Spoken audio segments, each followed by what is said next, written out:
Our last question now, question 5. A capacitor has 3 centimeter square plates, so it's something that looks about like this, which contain equal and opposite charges of 1.75 nanocoulombs. That means times 10 to the minus 9 coulombs.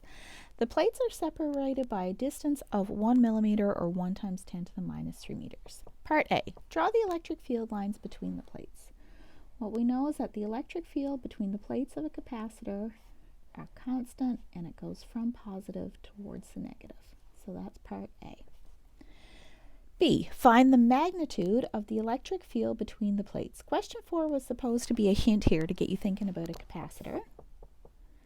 So the magnitude of the electric field between plates of a capacitor is the charge density divided by epsilon naught. Charge density is charge divided by the area of the plates. The plates are square, so the area is just the length squared.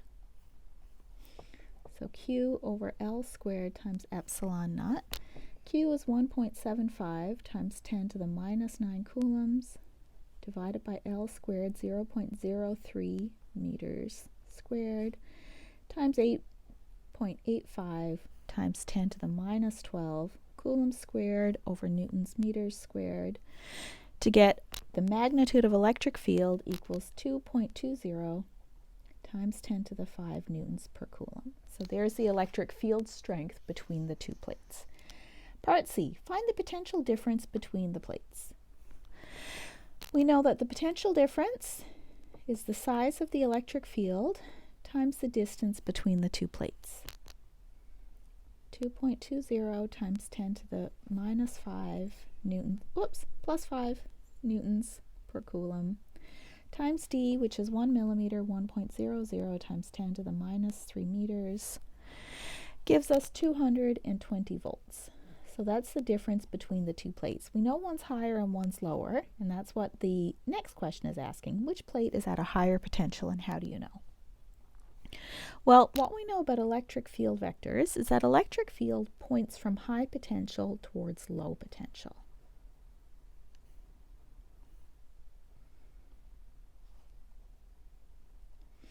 And that comes from the definition of electric potential as delta V is minus E dot dr. From high to low potential. The electric field points from here to here. That means that the positive plate is at high potential.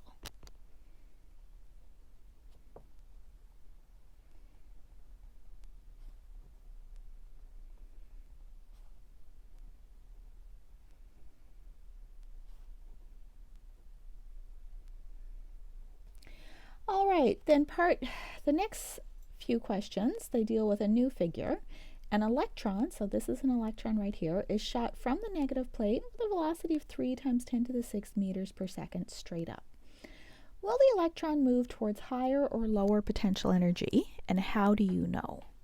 So there are different ways you could answer this. If you simply said that the electron would move towards lower potential energy because objects tend towards lower potential energy, then that would be acceptable. Another way you could think of it is, let's think about the force on that electron. The force on the electron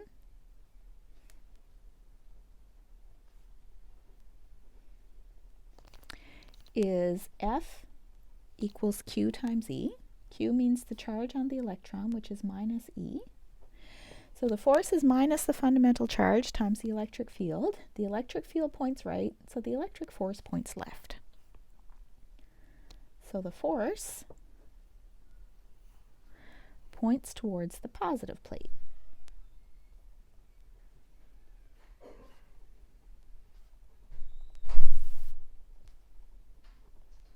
What we know about the positive plate is that it's at higher potential. Okay, now the question didn't ask, does the electron move towards high or low potential? It asked, does it move towards high or low potential energy? So let's think about potential energy. The potential energy is given by U equals Q times V equals minus E, because the charge on an electron is negative of the fundamental charge, times V. So this plate has low potential energy because it has high potential, and we've got the negative sign right here. So if you want to think about it in terms of numbers, the potential difference between the plates is 220 volts, this plate being higher than this one. So we could say that this plate is at 220 volts and this plate is at 0 volts. That's absolutely fine.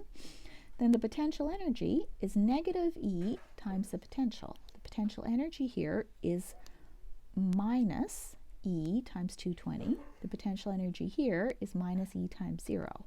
This potential energy is negative. This potential energy is 0. So moving this way is towards lower potential energy.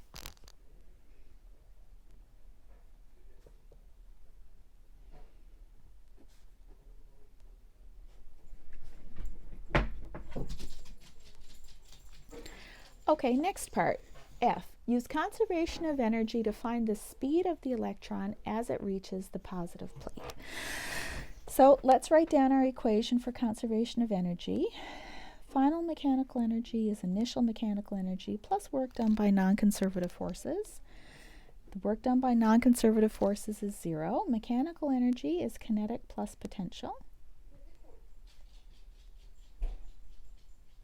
We can neglect gravitational potential energy because it's very small compared to the electric potential energy. Let's think about what each of these terms are. Kf is equal to 1/2 times m times Vf squared. We know m, we're trying to find Vf.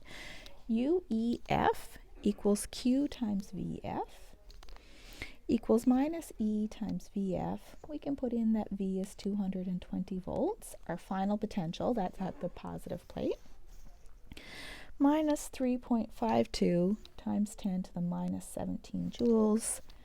UEI equals Q times VI minus E times VI. We can put in that VI is 0 equals 0. What really matters is that these are different by 220 and that this one is bigger than this one. Initial kinetic energy is 1/2 times m times V initial squared. M is 9.11 times 10 to the minus 31 kilograms. VI is given, that's 3 times 10 to the 6 meters per second. That gives us an initial kinetic energy of 4.10 times 10 to the minus 18 joules. Okay, let's put all this together in our equation. So EI is 0. KF is 1/2 times m times VF squared. That's going to be equal to Ki minus UEF. Got to be super careful with the signs here. We don't want to end up with a negative inside the square root. So Ki minus Kf, so 4.1 minus a minus 3.5 gives us 3.93 times 10 to the minus 17 joules. Okay, so this number subtract this number gives us this size, and then we want to solve for VF. That's going to be 2 divided by the mass times 3.93 times 10 to the minus 17 joules, and take the square root. What we're going to get for our answer here is 9.29 times 10 to the 6 meters per second. So there's the final speed. You might notice that what it means is that it keeps going with the same y velocity, but we increase in the x direction. So overall our speed increases as it goes towards that plate because there's a force on it towards that plate. Okay, part G, find the work done by the electric field as the electron moves from the negative plate toward the positive plate. Here we need to remember that work is equal to minus delta U minus UF, subtract UI. UI is 0, so we're minus UF. So we're negative of this value, so plus 3.52 times 10 to the minus 17 joules done. The work is positive. So that kind of reminds us that the force and the motion are in the same direction and the electron is speeding up.